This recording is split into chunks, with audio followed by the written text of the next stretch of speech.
Gilles Villeneuve a dû se surpasser pour atteindre le but qu'il s'était fixé.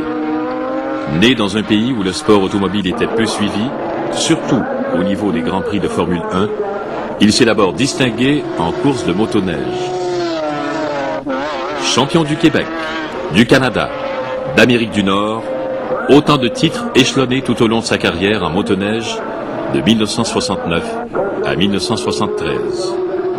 Déjà, il surpassait tous ses adversaires de plusieurs coudées.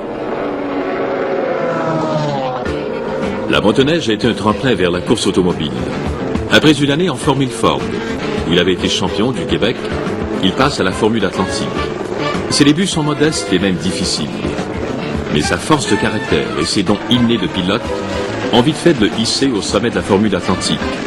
5e à sa première saison en 1975, il sera le champion canadien et nord-américain l'année suivante.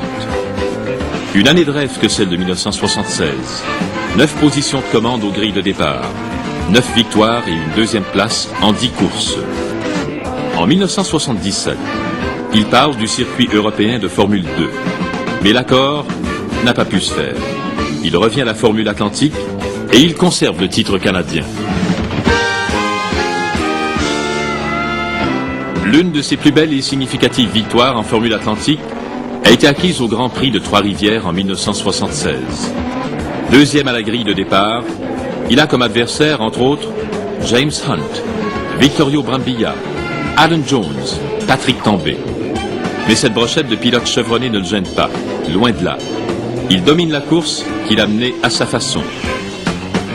Parmi ceux qu'il a vaincus, un pilote a remarqué son extrême habileté, le Britannique James Hunt, qui le recommande au grand patron de l'équipe McLaren.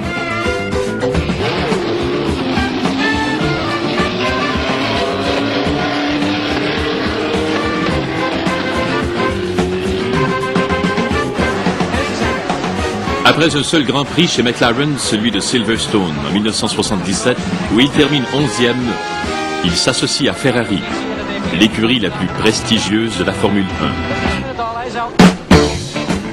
1. Le début de l'aventure Ferrari a connu des instants inquiétants, frôlant parfois le désastre. La presse italienne, intraitable en ce qui touche les Ferrari et ceux qui les conduisent, n'a pas toujours été tendre à son égard. Mais il a la confiance d'Enzo Ferrari, impressionné par son tempérament de bagarreur et son ardeur au travail. Septembre 1978, Gilles Villeneuve partage avec Ronnie Peterson la première ligne de la grille de départ du Grand Prix d'Italie à Monza. Un mois plus tôt, au Grand Prix d'Autriche, les deux pilotes étaient montés avec Patrick Depailler sur le podium des champions. À quelques centaines de mètres du départ, c'est le drame. Un carambolage monstre se produit et Ronnie Peterson y trouve la mort. Pour la première fois de sa carrière, Gilles Villeneuve perd un ami en Formule 1. Vous aviez un ami qui est mort récemment sur le circuit de course. Est-ce que cet événement vous a affecté? Oui, oui, dans le sens que les quelques jours qui ont suivi, j'y pense, parce que ça aurait pu être moi, ça aurait pu... Et puis surtout, ce qui m'a affecté, c'est que je considère cet accident-là comme stupide, parce que je pense que c'est une chose qui aurait pu être facilement évitée, sans vouloir polémiser ou entrer trop m'impliquer là-dedans. Là. Je pense qu'il y a dans beaucoup de domaines, c'est fautif, et ça aurait pu être facilement évité. Mais il n'y a qu'après un accident comme ça qui se produit, parfois il peut être une année sans qu'il y ait personne. Habituellement, il y a un pilote par année qui laisse sa vie.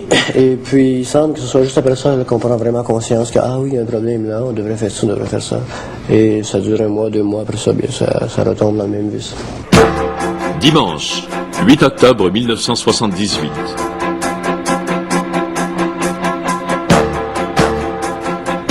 « 22 bolides s'élancent vers la victoire au Grand Prix du Canada, dans un nouveau décor un peu insolite, celui de l'île Notre-Dame. Gilles Villeneuve en est à sa 19e course de Grand Prix et toujours en quête d'une première victoire. Avant le début de cette saison, il s'était juré de gagner un Grand Prix en 1978.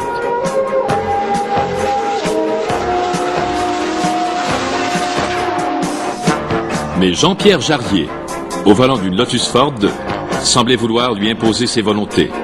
Au 37e tour, Jarier est premier, Villeneuve deuxième. 32 secondes séparent ces deux pilotes. C'est alors que l'écart entre la Lotus et la Ferrari ne cesse de diminuer. Au 49e tour, un ennui mécanique à la Lotus et Jarier doit abandonner. Gilles Villeneuve est en tête.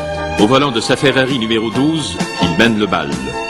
La victoire est finalement à sa portée. Encore 20 tours de piste et elle sera acquise. Mais les 77 000 spectateurs, sachant fort bien que tout peut arriver en Formule 1, surveillent tous les passages de leur idole. Ce qu'il sera long pour eux, ce dernier tour de piste. Villeneuve refuse de cesser les passés. Il a trop souhaité cette victoire pour qu'elle lui échappe. Au fil d'arrivée, il devancera par plus de 13 secondes Jody Scheckter. C'est plus qu'une victoire, c'est un véritable triomphe pour le pilote québécois devant ses compatriotes. Et quel accueil délirant au puits de Ferrari. Montréal 1978, c'est la confirmation de Gilles Villeneuve. Il ne lui aura fallu qu'1 an pour acquérir le métier, cette qualité indispensable à tout grand athlète. En 1979, à la suite d'une année exceptionnelle, il est proclamé le pilote de la saison, le plus rapide. Lors d'une cérémonie spéciale à Paris, on fait son éloge. Gilles Villeneuve.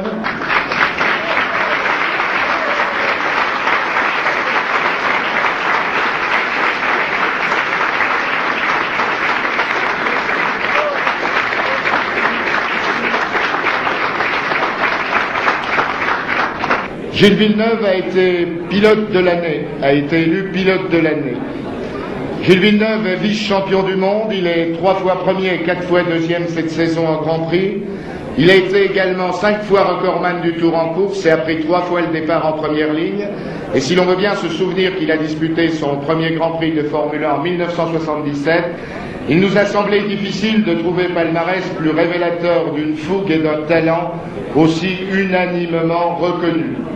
J'ajouterai que chacun des membres du jury n'a pas manqué de souligner que Gilles Villeneuve possédait tant en course que dans la vie des qualités de cœur, de panache et de générosité qui sont les premières caractéristiques du pilote de Formule 1. Hélas, ou tant mieux, chacun s'arrache la propriété de votre notoriété, mon cher Gilles, puisque la presse des États-Unis vous a déjà élu meilleur sportif du continent américain.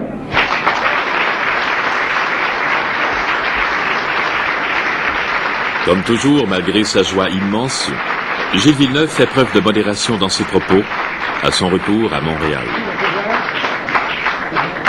Quelle a été votre réaction lorsqu'on vous a dit qu'il avait été choisi le meilleur pilote en Formule 1 au monde? Bien ça, c'est une enquête qui a été faite par un magazine italien et puis qui a été faite à l'intérieur du monde de la Formule 1, en fait, des gérants d'équipe, des commanditaires, des mécaniciens ou d'autres pilotes. Et puis la question était qui est le pilote le plus rapide. Donc ça n'aurait peut-être pas été la même réponse pour le meilleur pilote. Il y a peut-être une nuance là. Et puis en fait ça m'a fait bien plaisir, d'autant plus que l'an passé j'ai eu très peu de résultats. La voiture était 5, la Ferrari était 5, marchait très mal. Et même cette année, parce que l'enquête a été faite avant Monaco, cette année on avait eu très peu de résultats. Là, vu qu'ils m'ont voté, je sais pas, à 80% ou quelque chose comme ça, ça fait chaud au cœur de voir que même avec le peu de résultats, que les efforts maximum que j'ai faits en prenant tous ces risques l'an passé cette année, eh bien que les gens s'en rendent compte et puis qu'ils me considèrent quand même comme si ils ont dit le plus rapide, mais ils ont un des plus rapides.